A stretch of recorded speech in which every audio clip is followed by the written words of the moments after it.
Сайн байцгаана уу сурагчдаа. Өнөөдрийн хичээлээрээ бид тэгшинцэлт координатын хавтгайн тухай авч үзнэ. 2015-аас 16 оны сургагчийн 147 дугаар хуудсыг 2019 оны сургагчтай хүүхдүүд 88 дугаар хуудсыг нээгээд хичээлийнхаа сэдвийг дэвтэртээ бичээрэй. За өнөөдрийнхээ хичээлийн зорилготой танилцъя. Тэгшинцэлт координатын хавтгааг тодорхойлж, цэгийн координатыг уншиж, бичиж сурах. За энэ зорилгынхаа хүрээнд координатын хавтгааг зурж, тэнхлэгүүдийг нэрлэж сурна. Координатаараа өгөгдсөн цэгийг хавтгаад тэмдэглэж сурна. За мөн тэмдэглэсэн цэгийн координатыг олж сурнаа. За ингээд хичээлд орцгоё. За дэвтэрдээ хүүхдүүдээ тоон шулуун зураарай.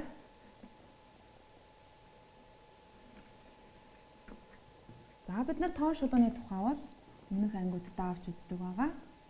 Тооллын ихээс 2 тийш ижил нэг эрчмүүдэд хуваагдсан. За баруунгаар тийшээ эрэг тоон утгуудыг тэмдэглэдэг байгаа. За x гэж тэмдэглэдэг. За тооллын ихээс 100 гар тийшээ сөрөг утгуудыг авдаг. За тэгвэл бид нар тооллын тоон шулуун дээр энд орших цэгийн за тухайлбал А гэд нэр өгчий. А цэгийн координатыг бид нар хялбархан олж чадна. Өөрөлдвөл А цэгийн байрлалыг хялбархан хэлж чадна. За цэг маань 4 гэсэн координаттай гэдэг нь харагдаж байна. За тэгвэл бид нар энд орших цэгийн байрлалыг тодорхойлж болох уу? За тэгэхээр энд оршиж байгаа цэгийн байрлалыг тодорхойлохын тулд биднэрт ганц тоон шулуун бол хангалтгүй харагдаад. За тиймээс тооллын эхийг дайруулан дахин нэг тоон шулууныг босоо байрлалтаагаар бүгдээрээ байгуулъя. За өөрөлд 2 тоон шулуун маань перпендикуляраар огтлож явах ёстой. За босоо тоон шулуунаа y гэж тэмдэглэе. За тооллын эхээс дээшээ эрэг тоон утгуудыг авна. 4. За доош бол сөрөг тоон утгуудыг тэмдэглэнэ. За хэвтэй тоон шулууныг OX тэнхлэг гэж нэрлэнэ. Тэнхлэг. Босоо тоон шулууныг OY тэнхлэг гэж нэрлэнэ. За огтлцлын цэгийг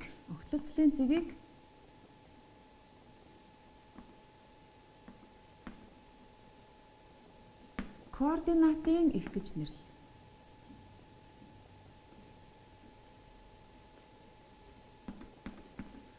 За координатын их гэж нэрлээд OX-ээр тэмдэглэе. За тодорхойлолтоо дэвтэрдээ тэмдэглэж аваарай хүүхдүүдээ. Харилцан перпендикуляр бөгөөд тооллын их OC-ийг давхцсан ижил нэгжтэй OX, OY тоон шулуун бүхий хавтгайг тэгшинцэгт координатын хавтгай гинэ.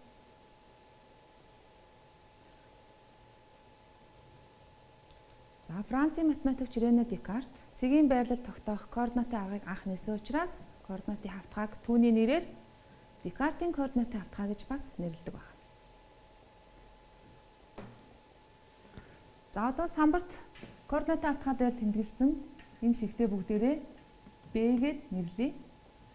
За энэ B цэгээс OX тэнхлэг рүү перпендикуляр татаж огтлын цэгийн координатыг бичье.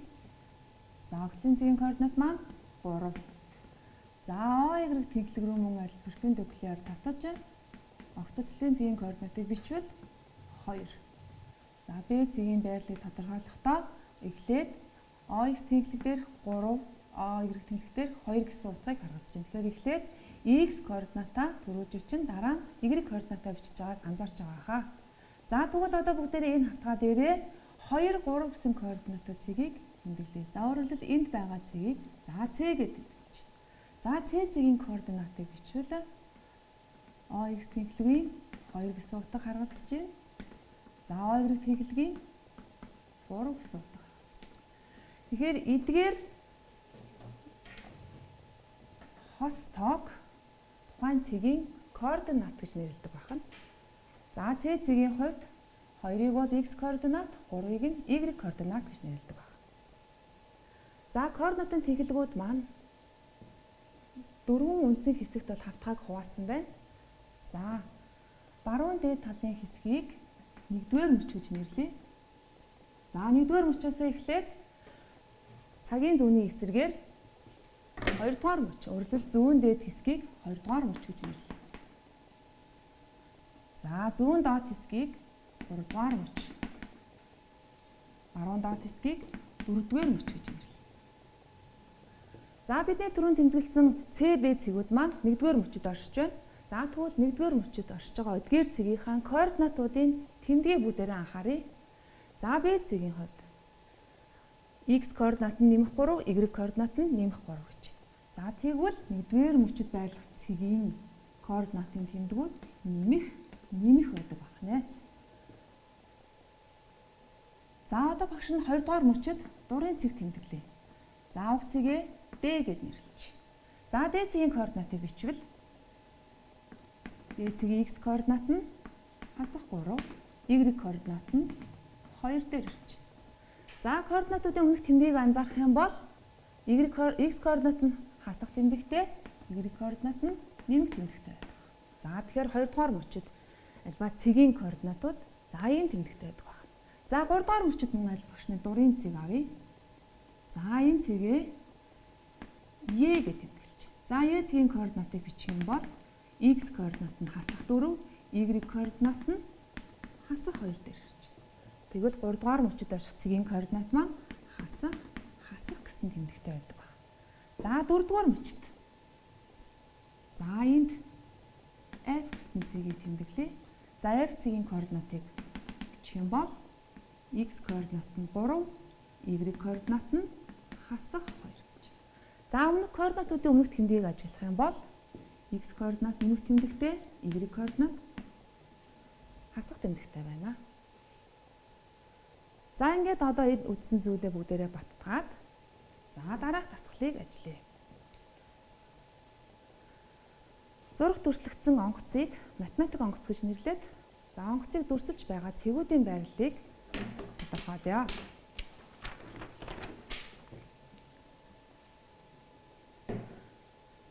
За тэгэхээр эхлээд бүгдээрээ онгоцыг үсгэж байгаа цэнхэр өнгийн цэгүүдийн байрлалыг тодорхойлъё. Хүүхдүүдээ та нар дэвтэр дээр зургийг харж агаад байрлалыг нь тодорхойлж хичээрэй. За багш нь онгоцын зүүн дээд хэсэгт байгаа цэгээс эхлээд цагийн зүүнний дагуу дараалтаагаар цэгүүдийн координатыг бичье. За эхний цэг маань X координат нь 1, Y координат нь 6. Хоёр дахь цэг маань X координат нь 2, Y координат нь 6. За дараагийн энэ цэг маань X координат нь 3, Y координат нь 6. За баруун доод хэсэгт байгаа цэгийн координатыг бичвэл 3, Y координат нь 5.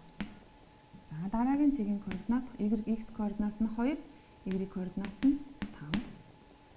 За хамгийн сүүлийн цэнхэр цэгийн координат маань X нь 1, Y нь 5 гэсэн координаттай байна. За онгоцны толгой хэсэг буюу улаан цэгийн координатыг бичвэл X координат нь 2, Y нь 4 гэсэн координаттай байна. За дэвтэр дээрээ бичснээ хүүхдүүдээ багшийнхаа самбар тавьсантай тулгаж хараарай. За ингээд дараагийн дасгал шилжье. За дараах цэгүүдийг түвшинцэгт координатын хавтгаад байгуулаарай хүүхдүүдээ.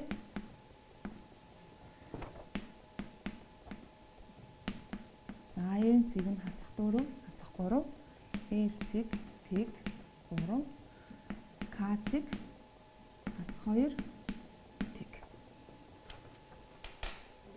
За хамтдаа эдгээр дөрвөн цэгийг координатын хавтгаа дээр байгуулъя. За эхний цэг M цэгийн координатыг бүгдээрээ уншвал X координат нь 3, Y координат нь хасах 4 байна. За тэгэхээр OX тэнхлэгийн 3, OY тэнхлэгийн хасах 4. За тэгэхээр энд бидний M цэг маань байрлаж байна.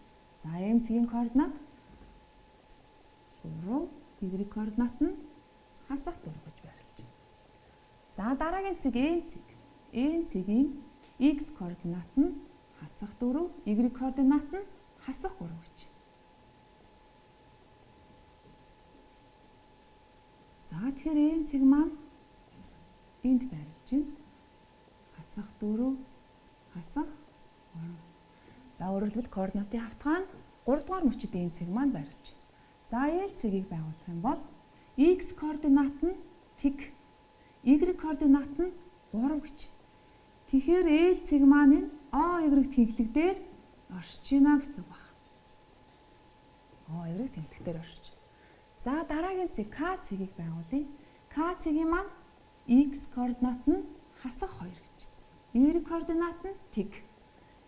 Тэгэхээр K цэг маань OX тэнхлэг дээр оршиж байна гэсэн үг. Хасах 2 тэг гэсэн координаттай. За дагаад дэвтэртээ тэмдэглээрэй хүүхдүүдээ. За ингээд дараагийн болгонд шилжье.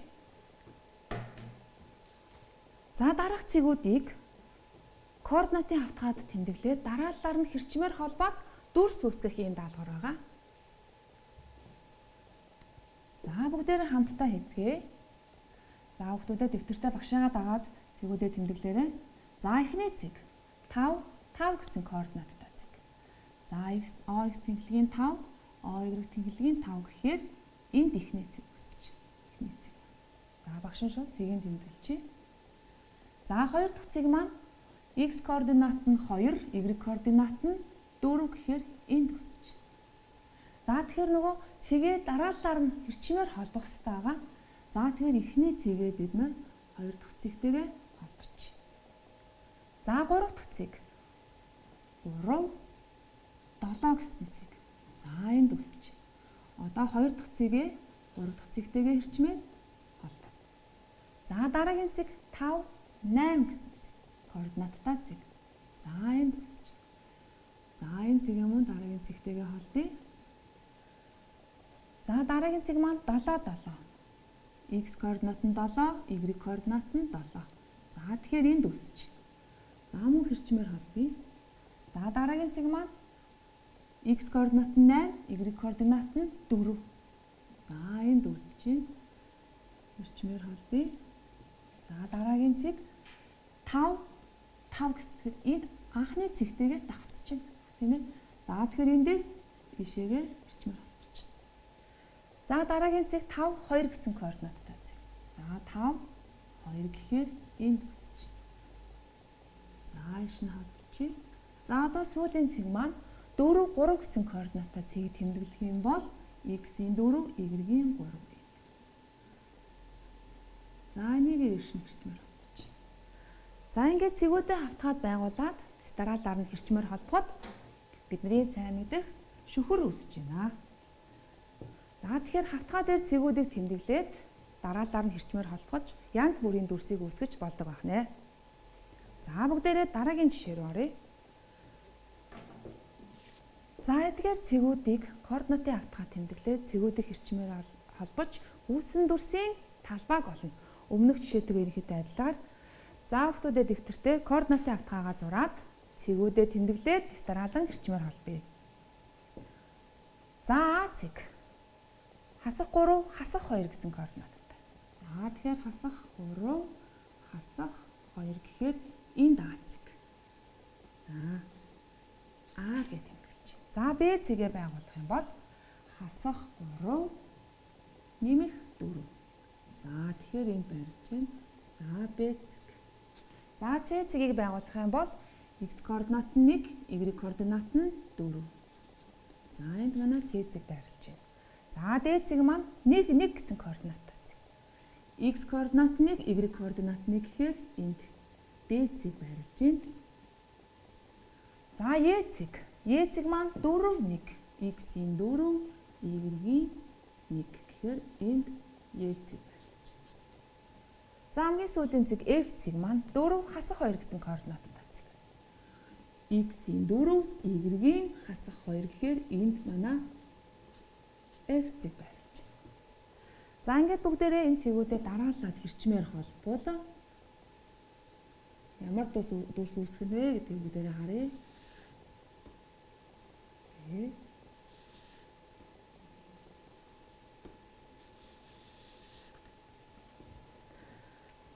бидний үссэн дүрс маань энд харагдаж байна. За бидний дараагийн даалгавар энэ дүрсийнхаа талбайг олох хэрэгтэй байна. За бүгдээрээ талбайг олохын тулд BC-гээс AF тал руу перпендикуляр болгож огтцлын цэгийг G гэж тэмдэглэж. За ингээд тэмдэглэхээр энд хоёр дүрс үүсэж байна тийм үү? За эхний дүрс маань бол тэгш үнцэгт харагдаж байна. Хоёр дахь дүрс маань за бидний сайн мэдэх квадрат харагдаж байна. За тэгэхээр бид нар энэ хоёр дүрсийнхаа талбайг олоод хооронд нь нэмэх юм бол бидний дүрсэлсэн дүрсийн маань талбай гарч ирэх ёстой. За тэгэхээр эхлээд бүгдээрээ A, B, C, G гэсэн тэгш үнцэгтийн талбайг олъё. За тэгш үнцэгтийн талбайг хэрхэн олдог вэ гэдгийг хүүхдүүд та бүхэн мэднэ. Бүгдээрээ томьёогоо саана. S тэнцүү А гүржих нь B буюу тэгш үнцэгтийн урт өргөн хоёрын үржүүрээр талбай маань тодорхойлогддог. За тэгээ бүгдээрээ эхний тэгш үнцэгтийн талбайг S A B C G гэж тэмдэглэж. За тэнцүү. За тэгэхээр A B гэсэн талын урт гэдэг маань манай за энэ хэрчмийн урттай тэнцүү гэсэн. Энэ хэрчмийн урттай. За тэгэхээр эдгээр хэрчмийн урт маань хэдэн нэгж вэ гэдгийг бүгдээрээ гаргая. За энэ координатын ихээс дээш явж байгаа хэсэг маань энд 1 2 3 4 нэгж хэрчим байна. За энд 2 нэгж хэрчмийн урттай. За тэгэхээр нийтдээ AB талын урт бол 6 нэгж байна. За үүнийг үржих нь BC талын уртыг болвол BC талын урт маань энэ хэрчмийн урттай тэнцүү гэсэн үг. За энэ хэрчмийнхаа уртыг болвол 1 2 3 4 нэгж хэрчим байна гэсэн үг. За тэгэхээр үржих нь 4 нэгж. За тэнцүү тэгш үнцэгтийн маань талбай 24 нэгж квадрат гэж гарч ирж байна. За одоо бидэнд DEFG гэсэн квадратын талбайг олох бод байгаа. За S тэнцүү DEF G квадратын талбайг олъё. За тэгэхээр энэ хэрчмийн урт гэсэн үг тийм ээ. Квадратын тал маань өөрөөр хэлбэл хэдэн нэгж урттай байна гэдгээ бүгдээр эндээс харъя. За мэдээж D талын урт бол GF талын урттай тэнцүү. За мөн EF DG бүгдээрээ хоорондоо тэнцүү байгаа. За тэгэхээр эндээс квадратын тал маань 3 нэгж байна гэдгийг бид нар хэлбэрхэн харж болно. За ингээд 3 нэгжийг үржих нь 3 нэгж. За ингээд квадратын талбай маань 9 нэгж квадрат гэж гарч байна. За одоо энэ хоёр талбайгаа нэмчих юм бол бидний дүрсэлсэн дүрсийн маань талбай гарч ирэх ёстой байгаа. Нэмэх нь 9 нэгж квадрат тэнцүү. За ингээд 33 нэгж квадрат гарч ирэх. За ингээд энэ дүүссэн дүрсийн талбай маань 33 нэгж квадрат гарч ирж байна. За ингээд бүгдээрээ өнөөдрийнхээ хичээлийг дүгнэе. За бид нар өнөөдрийнхээ хичээлээр тэгшин цэд координатын хавтгай гэж юу болох? За түүний тэнхлэгүүдийг нэрлэж тэмдэглэж сурсан. Мөн тэгшин цэд координатын хавтгай дээр өгсөн цэгийн координатуудын тухай авч үзсэн. За тэгээд тэнхлэгүүдийг нэрлэж сурсан байгаа. За мөн тэгшин цэд координатын хавтгайд өгөгдсөн цэгээс координатуудыг нь бичиж сурсан байгаа. За мөн өгөгдсөн цэгийг тэгшин цэд координатын хавтгайдаа байгуулж сурсан. За мөн координатын хавтгайд цэг байгуулж дистралан хэрчмээр холбоод янз бүрийн дүрс үүсгэж болдгоо гэдгийг бас мэдэж авсан байгаа. За ингээд тэгшин цэд координатын хавтгайд цэг үүсгээд цэгүүдээ хэрчмээр холбоод түүнийхээ үүссэн дүрсийнхаа талбайг олж сурсан байгаа. За ингээд өнөөдрийн үзсэн хичээлээ батгаад 2019 оны сурах бичгийн 89-р хуудасны дасгал 18-аас 25 2015-аас 16 оны сурах чигтээ хүүхдүүд маань сурах бичгийн 148 дугаар хуудасны Басгал 1-ээс 5-ыг ажиллаарай. Мөн дээр нэмээд өөрсдийнхөө дуртай дүрсийг үүсгэх цэгүүдийн координатыг зохиож ирээрэй. За ингээд өнөөдрийн хичээл маань энэ түрээ дуусч байна. Анхаарал тавьсан хүүхдүүдэд баярлалаа.